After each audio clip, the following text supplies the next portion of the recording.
For many years, a popular dwarven parable has been told by mothers to their children, the fear of the aquatic nightmares that lurk just beneath the surface of those terrible pools of stagnant water that lurk around many fortresses. In years long past, these ponds were filled with one of the most terrifying creatures known to dwarven kind, Carp. These terrible beasts are said to challenge the mighty elephants for the post of King of Beasts. Their insidious nature and vicious strength provided them with the means to drag a fully grown dwarf into the aquatic depths, whereupon they proceeded to gnaw on the struggling victim. And that is not all, for the awful Carp could stare into a well-meaning fisher dwarf, who, for fear of these awful descendants of the old ones, are sent struggling back, too often, straight off a cliff or into a local ravine. To make matters worse, they would taunt hunters, who in hopes of achieving eternal glory would unload their whole quivers towards them, oblivious to the nearby animals walking on land. But fortunately, the carp lived in limited quantities in these pools, and if the water were to freeze over the winter, they would all cease living, meaning the dwarves naturally moved north or south to any of the poles where the water would freeze over the winter.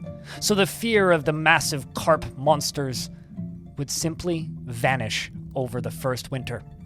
If a fortress was unlucky enough to settle somewhere warm, where the water never froze, the carp would simply breed and multiply and strengthen over time.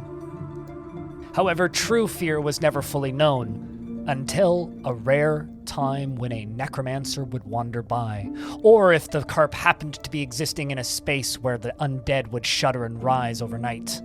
For if this was the case, the dwarves would have to simply lock the doors, for the unending onslaught of the land-crawling carp would simply scare all dwarves into oblivion and rip limbs off of limb.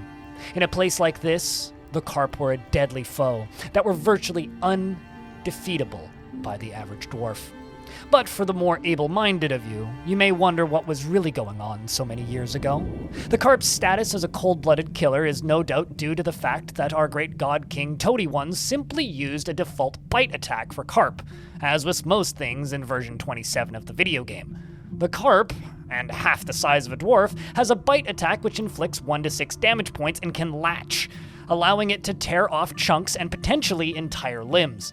Compared to the strength of a dwarven punch, which is 1 to 2 damage points, this is a bit overkill, and consequently got nerfed shortly after. Where the bug actually occurred was the carp's propensity to attack creatures outside of its element, being non-water bound, and its ability to scare away dwarves it could never really reach is probably the bug that actually needed to be fixed. And the same could be said about hunters' ability to target and attack them, probably an oversight in the game's coding. For the first 2 releases in which they existed, in version 0.27, 16932A, and 2716933A, carp and other fish also gained a swimming skill, despite being innate swimmers, and the corresponding attribute increased, making them significantly stronger, faster, and tougher than normal. Additionally, dwarves who got attacked by carp tend to end up in the river, either from being pulled in or dodging into it, or trying to bull rush the carp. Note, while the carp found in murky pools seem to forcibly defend their territory, believing themselves to be cornered, those that swim through rivers typically prefer to flee from dwarves rather than fight. Technically, the danger normally ascribed to carp is inherent to all large fish, including pike and long-nosed gar and sea lamprey and many others.